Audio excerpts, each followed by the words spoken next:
নমস্কার, people voice নিউজে আপনাদের সবাইকে স্বাগত। আমি অরূপ।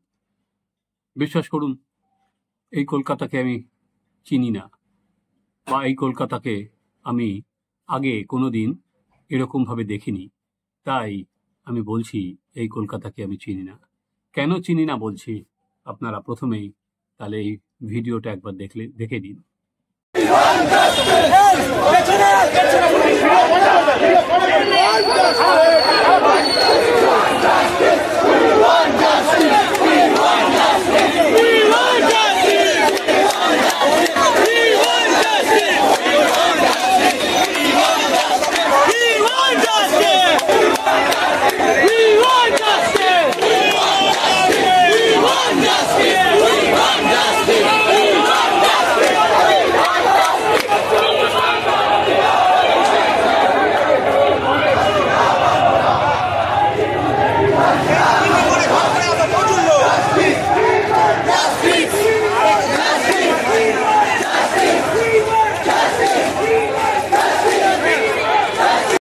হ্যাঁ, দেখলেন আজকে কলকাতার রাস্তায় দাপিয়ে বেড়াচ্ছে ইস্টবেঙ্গল, মোহনবাগান এবং তার পরবর্তীকালে তার সঙ্গে যুক্ত হয়েছে মোহামেডানের সমর্থকরা। চিংড়িহাটা থেকে বেঙ্গল কেমিক্যালস কাদাপাড়া সম্পূর্ণভাবে আজকে দখল চলে গেছে এই ফুটবল প্রেমীদের। তারা অভয়ার জন্য আজকে প্রতিবাদ করতে রাস্তায় নেমেছে। আজ পর্যন্ত কোনোদিন পশ্চিমবাংলা কিন্তু সেটা দেখেনি। ঠিক যেমন দেখেনি 14ই আগস্টের মেয়েদের রাস্তা দখল, কয়েক লাখ মেয়ে পুরুলিয়া থেকে কোচবিহার রাস্তার দখল নিয়েছিল, তেমনি কলকাতা আগে কোনোদিন দেখেনি এই প্রতিবাদ। কলকাতার 3 প্রধানের প্রতিবাদে আজকে মুখরিত এই শহর।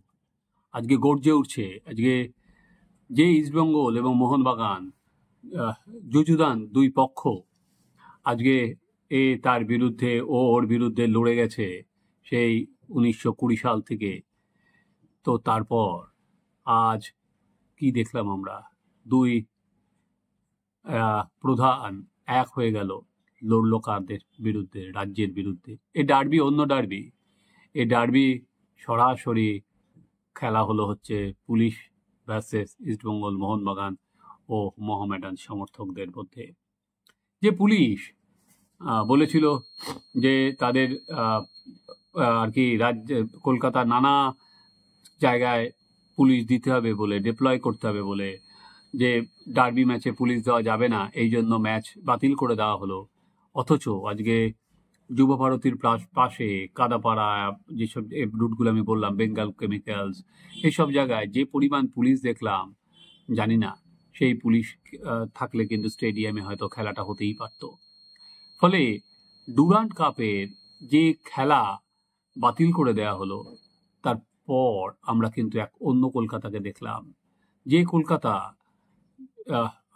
ঘটি বাঙালের ঐক্য দেখলো, একসাথে হাতে হাত মিলিয়ে হাঁটা দেখলো, তাদের প্রতিদ্বন্দ্বিতা দূরে সরিয়ে রেখে জাস্টিস ফর আরজি কর জন্য হাঁটলো, একসাথে পথে নামলো। সত্যি মাঝে মাঝে আমরা আগে ভাবতাম কলকাতা কি মরে গেছে, কলকাতার প্রতিবাদ কি মরে গেছে। না, ভীষণভাবে অভয়ের মৃত্যু আমাদের দেখিয়ে দিল আমরা ভীষণভাবে আমাদের প্রতিবাদ, প্রতি মুহূর্তের প্রতিবাদ কিন্তু আমাদের বেঁচে আছে। দেখুন, সিঙ্গুর বা নন্দীগ্রাম আন্দোলনের সময়ও আমরা কিন্তু প্রতিবাদে মুখর এ রাজ্যকে দেখেছিলাম, কিন্তু সেই প্রতিবাদটা কিন্তু এসেছিল অন্যভাবে। সেখানে আমাদের যারা বুদ্ধিজীবী বা সুশীল সমাজের প্রতিনিধি, তারা পথে নেমেছিলেন এবং তারপর থেকে এটা আন্দোলিত হয়েছিল কলকাতা থেকে জেলায়। তখন আমরা দেখতাম কোনো ইনসিডেন্ট হলেই অপর্ণা সেন থেকে শাউলি মিত্র থেকে কৌশিক সেন, তারা জেলায় জেলায় ঘুরে বেড়াতেন। বহু সময় আমরা দেখেছি পশ্চিম মেদিনীপুরে যেতেন এবং কলকাতায় সেই মিছিলকেও ভুলতে পারবে না। নন্দীগ্রামে গুলি চালানোর পর যে মিছিল শঙ্খ ঘোষের নেতৃত্ব হয়েছিল, ওই মিছিলের পর আপনারা বলতে পারেন তারপর বলটা রোল করেছিল। কিন্তু এবার কিন্তু সম্পূর্ণভাবে অন্যভাবে হচ্ছে। এবার কিন্তু বুদ্ধিজীবীদের দরকার নেই, তারা এলো কি এলো না তার দিকে কেউ তাকাচ্ছে না। সমাজ মাধ্যমের একটা পোস্টে 14ই আগস্ট রাতের দখল নিয়েছিল মেয়েরা, কোনো পতাকা ছিল না, কোনো পতাকার রং ছিল না। মেয়েরা নিজেদের অধিকারের দাবিতে, তাদের সঙ্গে তাদের বাড়ির লোকেরা মেয়েদের নিরাপত্তার দাবিতে পথে নেমেছিল, এবং সেটা সংখ্যাটা কেউ জানে না কত লক্ষ মহিলা সেদিন পথে নেমেছিলেন। সেটা শুধু বাংলা নয়, ভারতবর্ষের ইতিহাসের অন্যতম মাইলস্টোন। ঠিক আজকের এই যে ঘটনা, আবার বলছি, এটাও কিন্তু আর কি বাঙালির আন্দোলনের ইতিহাসে আজকের দিনটা স্বর্ণাক্ষরে লেখা থাকবে। সেখানে অনেকে বলছে যে ইস্টবেঙ্গল মোহনবাগান 10 এবং রাজ্য হচ্ছে 0, যা তারা, এবং আমরা কি দেখলাম যে সেখানে সল্টলেক পুলিশ তারা এই মিছিল করা যাবে না বলে দিলেন। 163 ধারা জারি করলেন যাতে কোনো জমায়েত করা যাবে না ওই এলাকায়। তারা অডিও ক্লিপ শোনালেন। সেই অডিও ক্লিপে পুলিশ বলছে, যেখানে শোনা যাচ্ছে যে একটা গন্ডগোলের ছক আছে, তা সত্ত্বেও কিন্তু পথে নামলো সমর্থকরা। তারা কাঁধে কাঁধ মিলিয়ে, হাতে হাত মিলিয়ে, তারা দুই পতাকার রং মিলে গেল। সেখানে লাল হলুদ সবুজ মেরুন এবং সাদা কালো সব পতাকার রং মিলে গেল। তারা সবাই মিলে অভয়ার, জাস্টিস ফর অভয়া এবং স্বচ্ছ যাতে তদন্ত হয় সেই দাবিতে পথে নামলেন। এই কলকাতা এক অন্য কলকাতা, এক সিটি অব জয়। অনেকে বলছিল নাকি সিটি অব ভয় হয়ে যাচ্ছে, যে জয়ের শহর কি ভয়ে বদলে যাচ্ছে।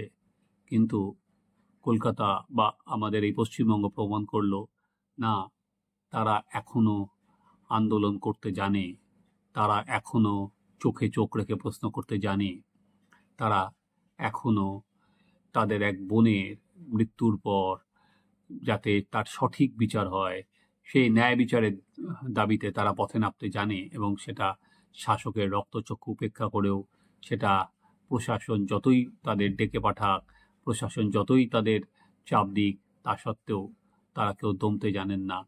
ফলে আমি ছোটবেলা থেকেই ইস্টবেঙ্গলের সমর্থক। সেই কবে ছোটবেলায় বাবার হাত ধরে খেলা দেখতে গেছিলাম, প্রথম কি খেলা দেখেছিলাম সত্যি আজ আর মনে নেই।